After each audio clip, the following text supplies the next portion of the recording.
Pronto, pessoal, então, dando continuidade, a gente vai ver agora as técnicas básicas de posicionamento dos microfones, tá certo? Pelo menos algumas delas.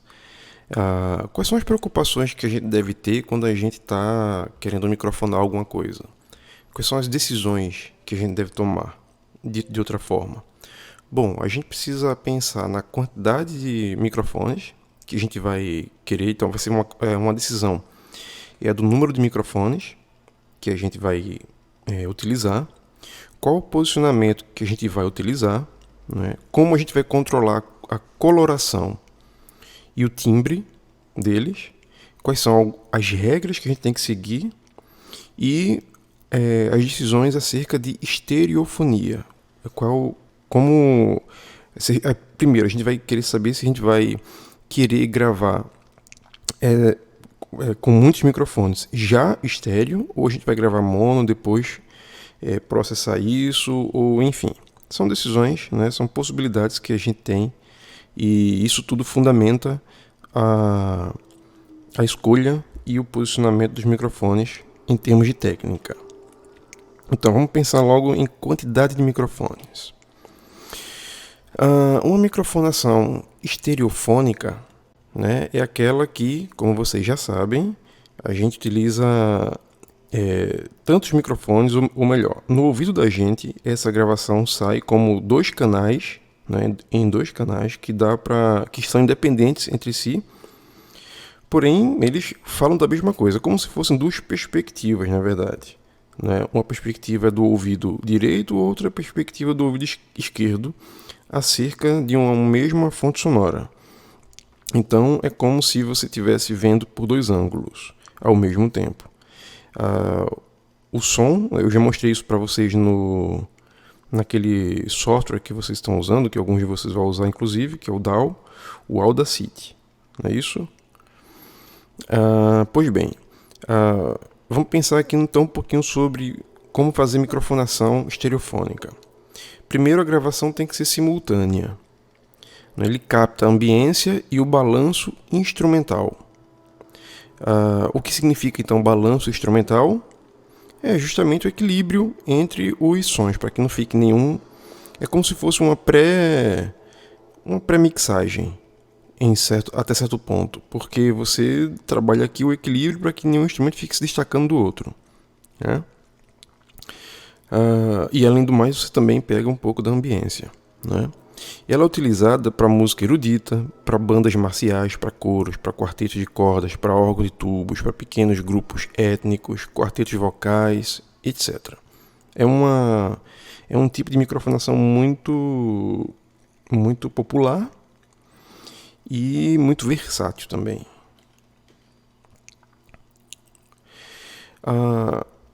Uma alternativa, digamos assim, seria a microfonação múltipla, que consiste em um ou mais microfones para cada instrumento ou seção instrumental. Aí temos o controle de balanço instrumental. Ela é utilizada em música pop. Usar sempre o mínimo de microfones possível. Na verdade, essa é uma regra de ouro, tá? A gente vai usar sempre o mínimo de microfones possível, porque os microfones são fonte de ruídos também, por onde os ruídos entram na sua gravação. Então, a gente, para ter um melhor controle, a gente vai optar por usar pouca microfonação, sempre. E pode-se gravar dois ou mais instrumentos com um único microfone. Então, aí nos exemplos que a gente tem, né, temos duas ilustrações. E na primeira ilustração de baixo a gente tem um quarteto, onde duas pessoas estão cantando, sendo captadas por um microfone, e do outro lado, mais duas pessoas estão também cantando e sendo captadas por um outro microfone. Então isso daqui é uma microfonação múltipla, né? A outra alternativa é ir usando um pouco mais de microfones, né? É cada um com um. Pronto, então nada de outro mundo, né? No caso anterior, eu tinha colocado aqui uma foto de um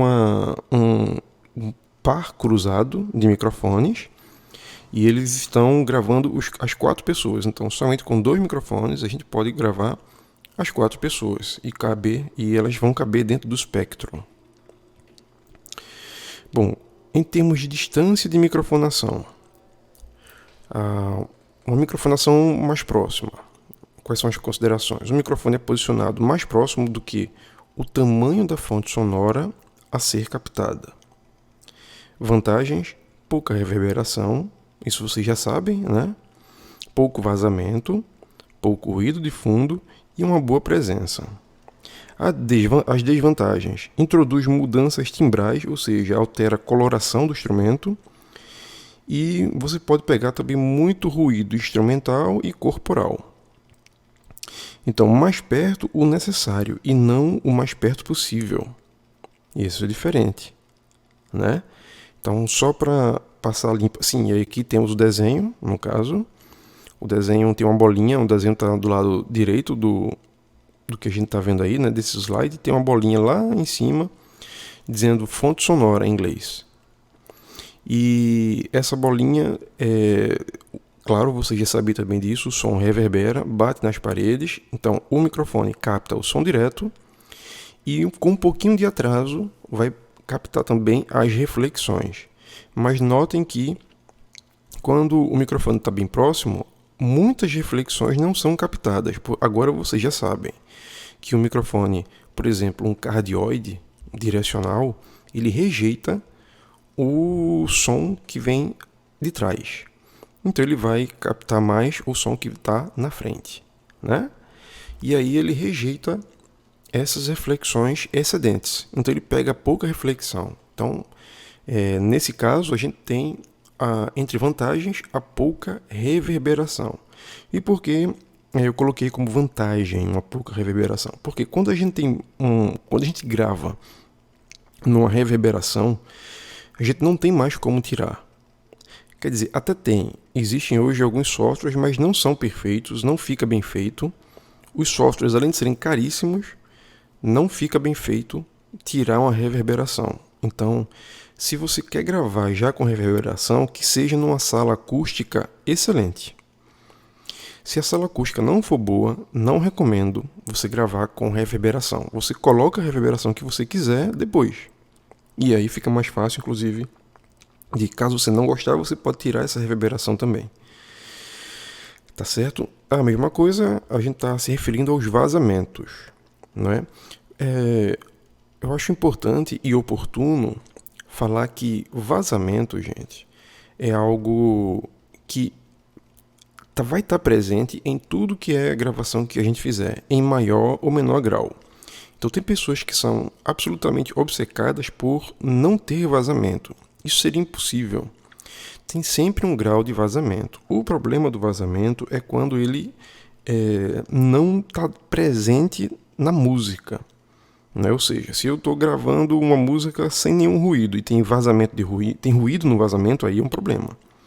Mas se eu estou gravando uma música e tem vazamento, por exemplo, do fone de ouvido do cantor, se é a mesma música e com o fone de ouvido a gente vai poder trabalhar, mesmo com esse vazamento, que vai estar baixinho, a gente vai poder trabalhar com o microfone, então não tem problema. Você vai continuar. Agora, é claro que você vai ter problema se o vazamento no fone de ouvido for muito mais forte do que a própria voz do cantor. Aí temos um problema, né? Porque a gente, se aumentar a voz do cantor, vai aumentar também o vazamento. Então, ninguém precisa estar obcecado por ter uma gravação completamente sem vazamento, não. Tá certo? Mas quanto mais perto a fonte sonora do microfone, menor a possibilidade de vazamentos de sons do ambiente. Tanto da reverberação quanto de sons do ambiente. Então, você colocou o microfone mais próximo, você tem menos possibilidades, não é isso? Pouco ruído de fundo também e boa presença. A presença aqui é a presença da voz do instrumento ou da voz do cantor, da pessoa que está cantando. E como desvantagens, ela pode provocar, né, uma gravação muito próxima, mudanças timbrais, mudança na coloração, mudança, ou seja, na cor do instrumento. E por que isso acontece? E vocês já sabem disso também agora, por conta do efeito proximidade, que a gente falou agora há pouco, né? E também você pode pegar ruído instrumental, por exemplo, quando você coloca um microfone muito próximo de alguém que está tocando sax, você pode pegar as chaves muito mais do que se o microfone estiver distante, né? Eu já fiz uma gravação de um violão que o rapaz queria que o violão ficasse bem presente, bem presente. Ele pediu para ficar realmente o microfone bem próximo, mas só que pegou um monte de respiração dele também. Então, quanto mais próximo está o microfone, mais a gente vai pegar ruídos, inclusive de respiração. Então, esse é um cuidado, uma desvantagem que tem uma microfonação muito próxima. Então, a conclusão é que a gente tem que colocar o microfone o mais próximo que for necessário para aquilo que você quer, né? Se a parte instrumental fica perto, por exemplo, da boca do instrumentista, é muito provável que você vai pegar muito ruído de respiração, ruído de ar, se você colocar o microfone próximo. Então você vai ter que colocar um pouquinho mais distante. E por aí vai, né? Depende muito, varia muito de cada situação. E aí, vamos analisar agora uma microfonação um pouco mais distante. O microfone é posicionado mais longe do que o tamanho da fonte sonora a ser captada. Quais são as vantagens? Adiciona ambiência natural e é bom para grupos instrumentais, na verdade é ótimo para música erudita, né? E podemos utilizar microfones de ambiência para gravação ao vivo. Essa gravação ao vivo significa que a gravação não vai ser overdubbing. O que é uma gravação overdubbing? É aquela que a gente grava pista por pista, vai um músico, coloca a parte dele, depois vai outro, coloca a parte dele, depois vai outro e por assim vai. E cada um deles vai usar aquilo que antes a gente chama de voz guia, né? Numa gravação ao vivo, não precisa de voz guia. Praticamente o trabalho seu, o trabalho de quem está gravando, o técnico, é posicionar os microfones e deixar com que o pessoal se ambiente, né? Entenda a acústica do local onde eles vão estar tocando, e eles toquem até que eles digam, agora veio a boa, nós gostamos dessa. Então aí que você vai trabalhar essa gravação, para fazer uma mixagem depois e tal, fazer os retoques e tal. Bom, então, o que significa, o que eu quero dizer com o microfone posicionado mais longe do que o tamanho da fonte sonora? É porque tem um tamanho, digamos assim, ideal. O tamanho ideal é o tamanho da caixa acústica da sua fonte sonora. Então imagina, por exemplo, que você vai gravar um violão.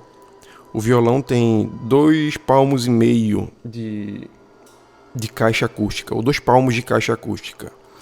Então você deveria projetar o microfone 2 palmos da fonte sonora para frente.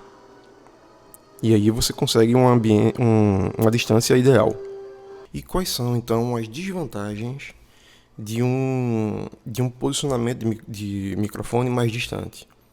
Primeiro, o vazamento, né? Porque, olha aí, enquanto um microfone, isso aí é a figura do lado, no caso, do lado esquerdo, tá certo? Você tem ali a fonte sonora, tem um microfone mais próximo e o outro está um microfone mais distante.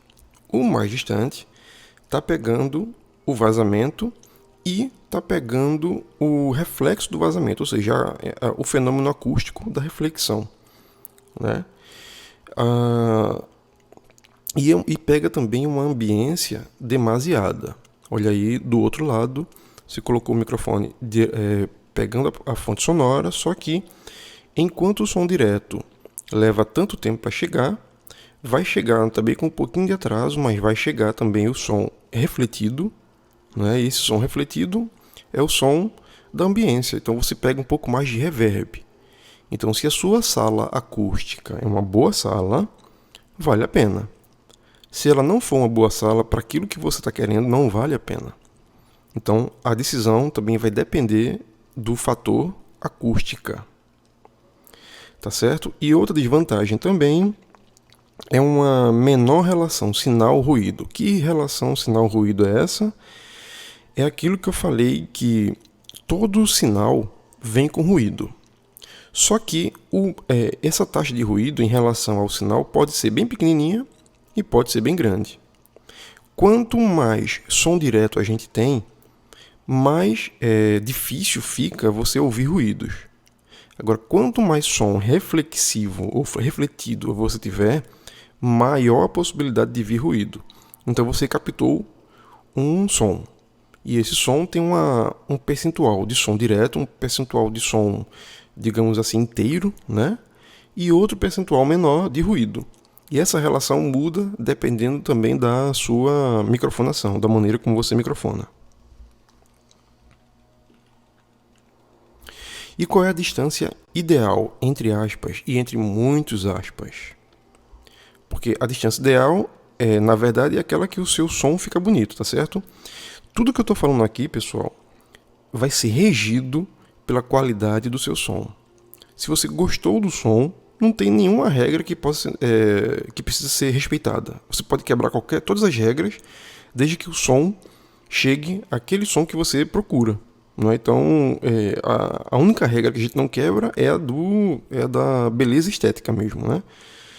Então você vai procurar determinado som e aí você vai... Essas regras vão te ajudar a achar ou então a esquecer aquela regrinha. Então, se uma regra te ajuda a encontrar um som bom, beleza. Mas se você, usando essa regra, você não encontrou um som bom, então você vai deixar essa regra do lado. Então isso te ajuda de alguma forma também, porque você acabou eliminando uma possibilidade, né? Então diminui o número de possibilidades reais. Mas enfim, vamos aqui falar, eu tenho que ler o slide por uma questão também de acessibilidade, tá certo? Então, a distância ideal é igual ao tamanho do corpo ressonante do instrumento, e aquilo que eu falei agora há pouco sobre o violão, né?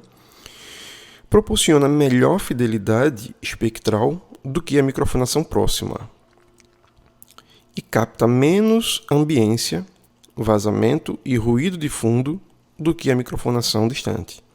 A gente viu que a microfonação próxima ela muda o timbre, né? Porque por conta do efeito proximidade, ela pode ressaltar as frequências graves e desequilibrar com as frequências médias e agudas, né? Enquanto numa captação distante, a gente também viu que ele pega muita ambiência. Então aí uma captação ideal é aquela que resguarda a fidelidade do espectro, ou seja, o timbre daquilo que você está gravando, né? E capta menos ambiência. Tem menos vazamento e ruído de fundo do que a microfonação distante. Então, quais são as perspectivas sonoras que a gente tem, que são possíveis? Uma gravação próxima, né? Que a fonte sonora soa como se estivesse perto do ouvinte. Então, a gente chama isso também de presença. Quando a gente vai mixar e vai estudar mixagem, a gente tem uma faixa de presença, né? Que a gente vai caprichar nela durante a equalização, porque ela é o que faz com que a gente perceba melhor aquele instrumento, aquela voz e tal. Isso varia de instrumento para instrumento, mas é mais ou menos por volta de 2.000 a 3.000 Hz, essa faixa de presença. Mas uma gravação próxima ela tem uma vantagem, ela tem como característica, melhor dizendo, essa coisa da fonte sonora soar como se estivesse perto do ouvinte, né? E numa gravação distante, a fonte sonora soa como se estivesse mais distante do ouvinte, ora. Muito simples. A microfonação de cada instrumento ou cantor a diferentes distâncias cria senso de perspectiva à gravação. Então você pode utilizar microfones desde que você tome cuidado para que os microfones não estejam em fase, ou seja, que eles não estejam se anulando. Você pode colocar microfones em diferentes distâncias e testar para ver se isso te agrada, para ver se você consegue incrementar o seu som com um pouco mais de profundidade. Então, o controle espectral. E aqui eu quero falar de timbre, tá certo? Quando a gente fala de espectral, é o espectro, é a forma da onda, né? O waveform. Toda fonte sonora irradia e produz espectros diversos em diferentes direções e partes de seu corpo ressonante. Isso vocês já sabem, né? Podemos modificar o timbre de um instrumento modificando a posição do microfone em relação ao mesmo. No exemplo aqui que eu coloquei, uma figura, eu coloquei o microfone na linha do cavalete, o microfone vindo por cima. Outra, e aí soa um pouco mais natural, né? E você também você pode colocar o microfone, no caso desse violão aqui, bem pertinho do cavalete, e aí ele vai soar com uma presença muito grande e um tanto amadeirado, na verdade. Você pode colocar o microfone na boca do instrumento, saindo bem próximo, na boca do violão, e você vai ter um som muito grave e um tanto metálico. E você pode afastar mais esse violão e vai ter um timbre um pouco mais natural. Então, a gente pode mudar a qualidade do som e do timbre a partir do posicionamento do microfone. Isso faz toda a diferença na hora de fazer um bom som e um som mediano, e até um som ruim também, né? A mão de quem está posicionando o microfone, a mão e o ouvido, são fundamentais para a gente poder desfrutar de um bom som. Qual é a posição ideal? Como é que eu faço para achar a posição ideal? Eu tapo um dos meus ouvidos, e aí eu vou procurando, com o outro ouvido que está livre, um local no instrumento que soa bem, que eu gostei do som. Então eu escrevi assim: tape um dos ouvidos, direcione o ouvido livre para a fonte sonora, procure a posição que soe melhor, entre aspas, coloque o microfone na mesma posição e direção do ouvido livre, grave e avalie o resultado. É claro que a gente vai sempre avaliar esse resultado, porque a gente não tem obrigação de acertar sempre. Então, som também é pesquisa. Da mesma forma que você pesquisa um som bom no seu instrumento, no instrumento que você se dedica a tocar, você também precisa aprender a pesquisar um som bom naquilo que você grava. Pensando agora em captação de superfície. Ocasiona cancelamento de fase, que é o efeito comb filter. Quando a gente coloca o microfone muito próximo de uma superfície que seja muito reflexiva, por exemplo, a gente corre o risco de ter um cancelamento de fase. Como é que isso acontece? Imagina você que a fonte sonora está ali em algum lugar, como esse desenho que está aí de cima, o primeiro desenho. Tem uma fonte sonora e você colocou o microfone perto de um espelho. O som direto vai ser captado muito rapidamente pelo microfone, né? A fonte sonora tocou, então vai vir o som direto e já vai ser captado pelo microfone, mas o microfone também vai captar o som que foi refletido pelo espelho. Então, é muito comum e é possível que você esteja captando um som e aí o som ficou feio, digamos assim. Vamos usar a imaginação. Você não gostou muito do som, o som está muito estranho, está muito feio, está muito é como se ele tivesse ralo, é como se ele tivesse magro demais. Isso provavelmente é um cancelamento de fase. Esse efeito chamado comb filter vem do inglês comb, que a gente traduz aqui como pente, né? Um pente de pentear cabelo mesmo, e filter é filtro mesmo. Então, eles acham que esse gráfico que está aí do lado da frequência parece com um pente. Então, por isso que a gente chama de comb filter, tá certo? Isso a gente poderia assumir que isso é a resposta de frequência desse ambiente.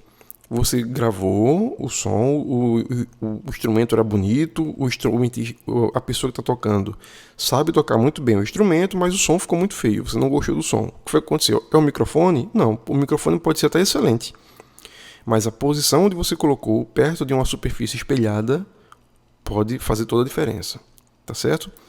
Então, quais são as soluções? Microfone de superfície. na zona de pressão e captação aérea. É claro que esses microfones de superfície não são tão comuns por aqui, né? Mas um microfone de superfície ele pode reforçar, porque você mistura os sons dele para poder a gente ter um pouco mais de nitidez da imagem. A gente usa as mesmas expressões, ou pelo menos expressões importadas da óptica, né? Porque som e luz, afinal de contas, se propagam em frequência. Então, a regra do 3:1. Em microfonação múltipla, a distância entre cada microfone deverá ser, no mínimo, o triplo da distância de cada microfone em relação a cada fonte. Então, você está vendo aí duas fontes sonoras, né? E você tem a distância entre a primeira fonte sonora e o primeiro microfone é uma distância que a gente chamou de D. Aqui. E a distância entre a segunda fonte sonora e o segundo microfone a gente também chamou de D. Então, a distância entre as duas fontes sonoras e também entre os dois microfones tem que ser de 3 vezes D. Se você pensar que D é 1 metro, só para poder arredondar e fazer contas mais fáceis, a fonte sonora está a 1 metro de distância do microfone A. E a outra fonte sonora está a 1 metro de distância do microfone B. Os dois microfones têm que estar a 3 metros de distância. É uma regra do 3:1. A coloração off-axis. A fonte sonora deverá estar on-axis com o microfone. O que é on-axis? É exatamente no eixo, no meio. Tá? Especialmente se houver forte componente de altas frequências, de frequências agudas. Pode-se usar microfones com pouca coloração off-axis. Se você coloca um microfone, por exemplo, se você coloca o microfone sem apontar diretamente para a fonte sonora, eu estou colocando esse microfone off-axis. Tá certo? Microfones miniatura, por exemplo, eles geralmente têm esse componente de coloração de pouca, ele colore pouco um instrumento, assim como microfones de superfície também. Então, a gente não viu agora há pouco que microfones, ou a maneira como a gente coloca o microfone, ele tem influência para incrementar a cor do instrumento, a cor da fonte sonora. Pronto. Isso daí acontece quando a gente está fazendo uma microfonação on-axis, no eixo. Tá ligado. É como se você tivesse uma linha imaginária que passa e perpassa o microfone pelo centro dele e vai até o centro, se estende até o centro da sua fonte sonora. Então a gente chama isso de on-axis. E uma microfonação off-axis é aquela que talvez ela pegue um pouco mais de ambiência, ela tem menos clareza e ela traz pouca coloração para o instrumento que você está querendo gravar. Então, em suma, escolha e posicionamento dos microfones afetam dois aspectos do som gravado: o balanço tonal e o senso de distância. Né? Ou seja, a maneira como você posiciona o seu microfone e a escolha que você faz também deles pode fazer com que a sua gravação tenha diferentes resultados em termos de balanço tonal, ou seja, de timbre do instrumento, a coloração do instrumento, na verdade, e o senso de distância, ou seja, ambiência. Você pode fazer com que as pessoas que estão ouvindo com fone de ouvido, por exemplo, se sintam em ambientes diferentes, dependendo da maneira como você posicione, dependendo dos resultados diferentes que você vai obter posicionando diferentemente também os microfones. A resposta de frequência e o posicionamento dos microfones afetam somente o balanço tonal.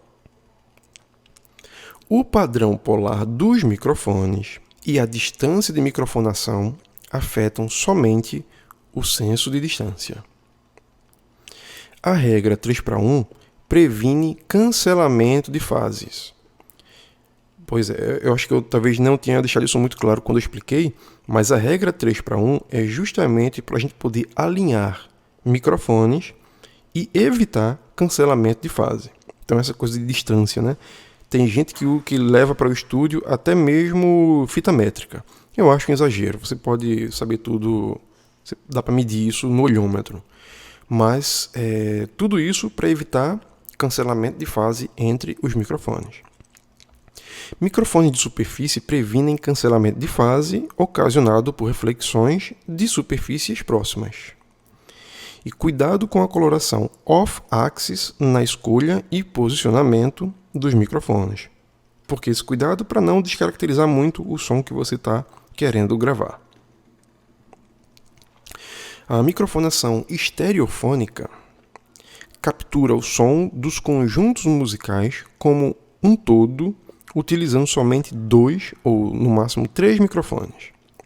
E a gente tem aquilo que a gente chama de imagens fantasma, que são recriadas nos planos esquerdo, direito e frente e fundo correspondentes às localizações dos instrumentos durante a gravação. Então, quando você fecha os olhos e você está ouvindo uma gravação estéreo, é como se você estivesse vendo, se você está usando sua imaginação, você vai ver instrumentos onde na verdade eles não estão, né? Isso chama-se imagens fantasma. É um efeito, na verdade, psicoacústico, tá? Utilizada em grupos de música erudita e por solistas. Utilizada também em estúdio para vocal, em background, né? BG é background, piano, pratos, vibrafone e outras fontes sonoras grandes. Então, isso aí é onde a gente mais usa a microfonação já de cara, microfonação estereofônica. Tá certo? E o objetivo é uma localização acurada das fontes sonoras.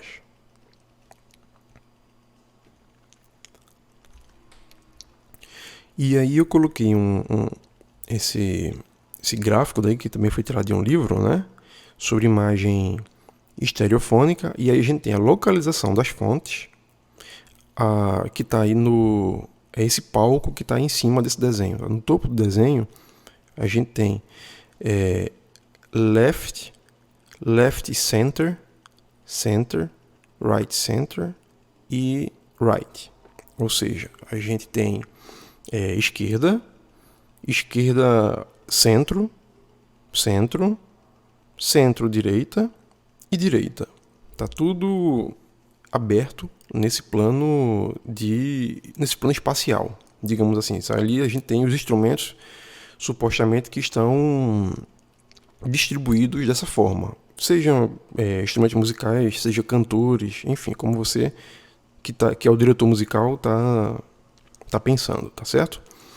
E aí depois a gente tem aí um falante, um speaker, né? Na verdade um caixa daqueles, mesma coisa, olha, tem um caixa que está no lado direito, outro que está lá do lado esquerdo. Então, como é que eu posso fazer a estereofonia? Eu posso dividir todo mundo bem certinho, então eu vou colocar no panorama. Aí seria a estereofonia ideal, tá certo? Um pessoal no centro, um pessoal no centro-direita, um pessoal no centro-esquerda, um pessoal na direita e um pessoal na esquerda. E essa é uma distribuição equânime, tá?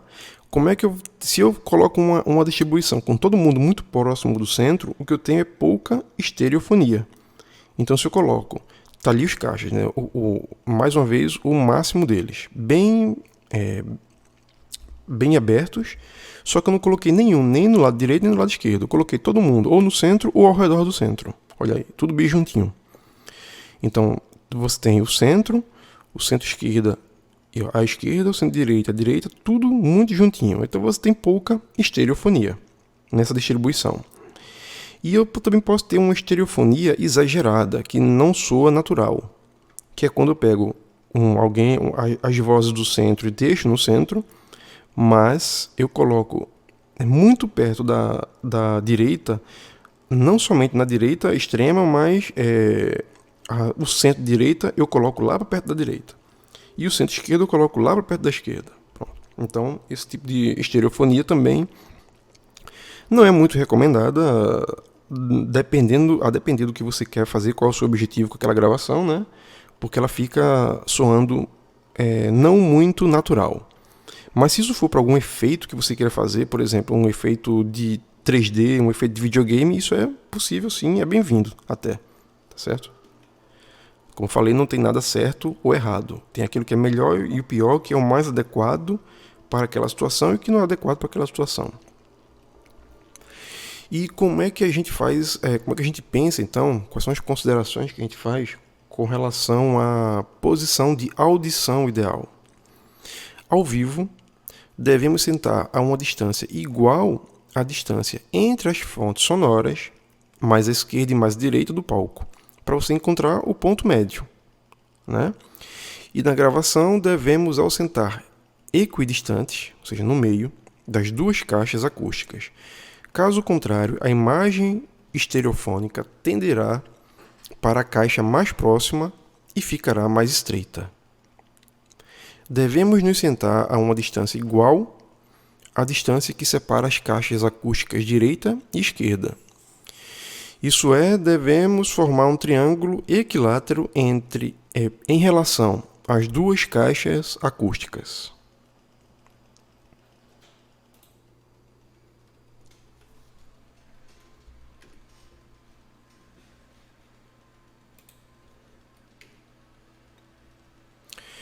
E quais são os tipos de microfonação estereofônicas? A gente tem 3 métodos principais. E deles, a gente pode, através de associação, né, fazer outros.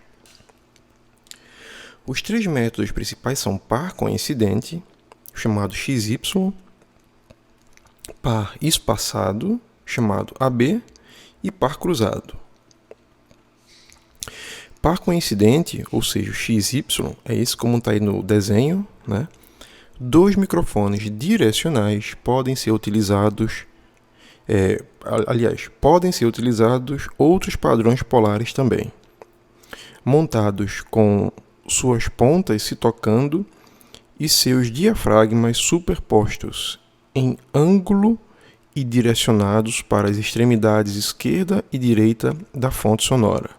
Só para você ter uma ideia, se tivéssemos gravando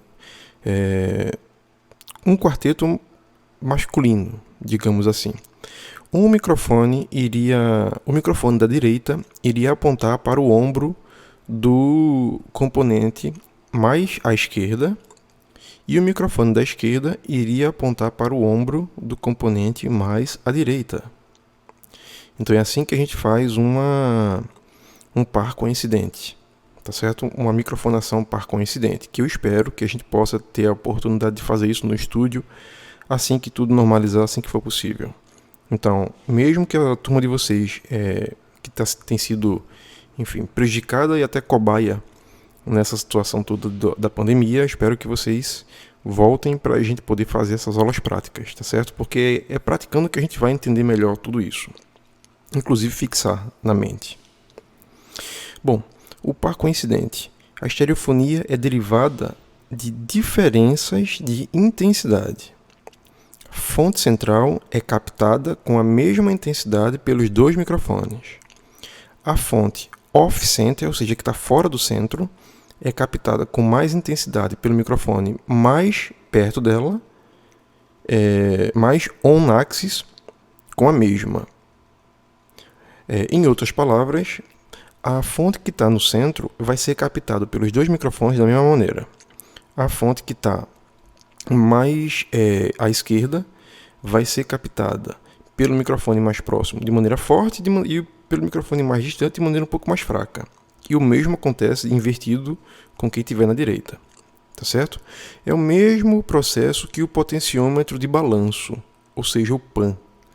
Lembro que, aliás, eu acho que eu falei sim para vocês sobre panorama, né? Que é quando aquele botãozinho potenciômetro, né? Aquele redondinho que fica no centro. A diferença de 15 a 20 dB deslocam a fonte totalmente para um dos lados. Então, muitas vezes, quando a gente você gravou com um panorama, aliás, você colocou o panorama no centro. Se você quiser colocar a fonte para a direita ou para a esquerda completamente, o que o PAN vai fazer é isso.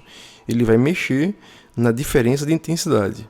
E aí dá a impressão que ele está mais num canal do que no outro. Tá certo? Quanto maior o ângulo, maior a estereofonia e vice-versa. O ângulo correto depende do padrão polar da captação. Gera a imagem estereofônica mais estreita do que a real. O par coincidente, estou me referindo, né? Microfones estereofônicos são construídos desta forma, inclusive. Aqueles microfones que a gente vê, que já compra eles e já são estéreo, né? O sinal estereofônico é compatível em mono, isto é, a resposta de frequência é a mesma, pois não há diferença de fase entre os dois canais, da maneira como a gente posiciona.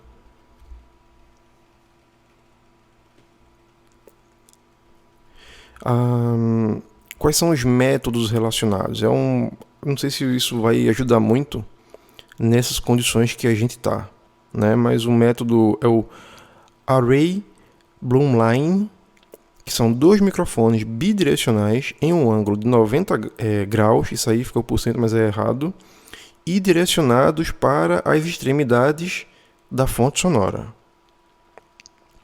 Também temos o Midside, o MS, que é o sinal de microfone uni, bi ou omnidirecional, posicionado de frente para o centro da fonte sonora, é somado e subtraído ao sinal de microfone bidirecional virado para os lados. Quantidade de estereofonia é fornecida pela razão de intensidade entre os 2 microfones. É útil em concertos ao vivo para controle, digamos assim, remoto, entre aspas, da mesma. Para aumentar a estereofonia, podemos amplificar os baixos em 4 dB aproximadamente, mais 2 dB em 600 Hz, na região de 600 Hz, no sinal direita e esquerda, left right, ou side, que é lateral, né, em inglês. O segundo método é o par espaçado. 2 microfones idênticos são posicionados afastados um do outro e frontalmente direcionados para a fonte sonora. Então aí temos o desenhozinho, um esqueminha, left right, né?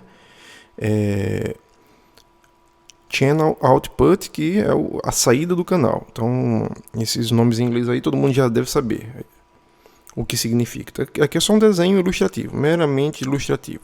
Par espaçado. O padrão polar omnidirecional é o mais utilizado. Podem ser utilizados outros padrões polares. Quanto maior o espaçamento, maior a estereofonia. Fontes sonoras centrais chegam ao mesmo tempo nos 2 microfones, né? Fontes sonoras não centrais chegam antes no microfone mais próximo. Mesma coisa que a gente tinha explicado no par coincidente. A estereofonia deriva de diferenças temporais. Aqui a gente não está falando tanto da intensidade, mas de tempo. Qual é o espaçamento ideal? Somente 1 ou 2 milissegundos são necessários para deslocar o som completamente para um dos lados. Distância aproximada de 1 metro entre os microfones produz este retardo, porém os microfones captariam mais as fontes centrais do que as outras. Distância ideal seria de aproximadamente 4 metros. Porém, distâncias maiores produzem separação exagerada, que é aquele efeito ping-pong e vice-versa. Solução, você coloca no meio um terceiro microfone. Se você tiver um espaço maior do que isso daí, entendeu? Quais são as características desse tipo de microfonação? Imagens centrais são ok, porém imagens sônicas fora do centro soam relativamente desfocadas e de difícil localização. Imagens estereofônicas produzidas somente por diferenças temporais são difusas. Diferenças temporais dos sinais podem causar cancelamento de fase quando combinados em mono. Então isso é um cuidado que a gente tem que ter. E também caracteriza o fato de que eles captam com mais perfeição a ambiência da sala. Os sinais são incoerentes em suas relações de fase e soam difusos. Esta característica é agradável aos nossos ouvidos. Podem ser utilizados microfones omnidirecionais que captam melhor as baixas frequências do que os unidirecionais e possuem menos coloração off-axis, como a gente já viu. E por fim, a microfonação par cruzado, que são dois microfones direcionais em ângulo e com suas pontas afastadas alguns centímetros uma da outra. Então tá aí, é um X, né? Os microfones formam um X, na verdade. E o que a gente vai abrir vai ser o ângulo, vai ter um ângulo de abertura no meio entre eles. Quanto maior o ângulo ou o espaçamento, maior a separação estereofônica e vice-versa. A estereofonia deriva de diferenças de intensidade, que decorrem do ângulo, né? E de tempo, que também depende do espaçamento entre os microfones. Sistemas mais famoso é o do ORTF, Office de Radiodifusão Television, ou Télévision Française. Office de Radiodiffusion Télévision Française, se você for muito chato com a pronúncia do francês. Então, são dois microfones cardioides em ângulo de 110 graus e espaçados horizontalmente 17 centímetros. Então, esse é o sistema mais famoso utilizando o par cruzado. E ele produz um senso de localização bastante acurado. E aí tem uma tabela comparativa que, par coincidente, dois microfones direcionais coincidentes e em ângulo estereofonia através de diferença de níveis de intensidade, imagens sônicas nítidas, separação estereofônica de estreita a acurada e compatível em mono. Já o par espaçado, ele é feito com dois microfones espaçados vários metros. A estereofonia através de diferenças temporais entre os sinais. Imagens fora do centro são difusas. Separação estereofônica exagerada, a menos que seja utilizado um terceiro microfone central. Produz uma ótima ambiência e pode causar incompatibilidade em mono. E o par cruzado, comparando com esses dois anteriores, que são dois microfones direcionais em ângulo e espaçados em centímetros, estereofonia através de diferenças temporais e de intensidade, as imagens são nítidas, a separação estereofônica é acurada e proporciona melhor ambiência do que o par coincidente. Então, aqui a gente chega ao final dessa parte, que é a de posicionamento dos microfones, tá certo? Só que essa parte, gente, além de ser assim, de ter muitos termos técnicos, eu sei que isso confunde, eu sei que isso é difícil, é cansativo, não é tão interessante para vocês, sobretudo na nossa situação. Eu, sinceramente, gostaria que o nosso semestre fosse mais voltado para a prática. E aí, nesse caso, o caso de vocês, o que vocês têm em casa, isso daí é irrelevante.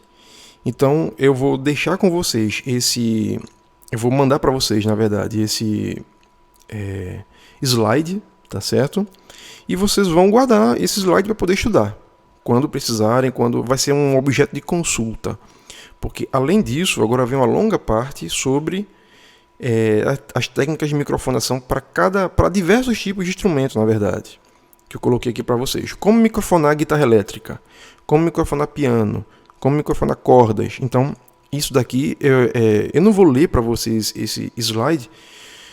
Primeiro porque essa aula vai ficar longuíssima. Segundo porque eu já estou super cansado, inclusive sem ter interação com vocês, isso fica ainda mais difícil. E terceiro porque não vai fazer a menor diferença na realidade que a gente está fazendo. A maioria de vocês vão gravar com microfones de celulares, não é isso? Mas é possível e é até desejável que vocês queiram isso, que vocês leiam aqui e matem sua curiosidade. Todo músico vai ficar curioso para saber como é que faz isso com seu instrumento, né? O que eu posso dizer também sobre microfonação é, quanto melhor você conhecer os instrumentos que você quer microfonar, mais você vai acertar, maior vai ser a sua taxa de acerto na escolha dos microfones. Só que a gente não está nem com acesso aos nossos microfones lá do estúdio.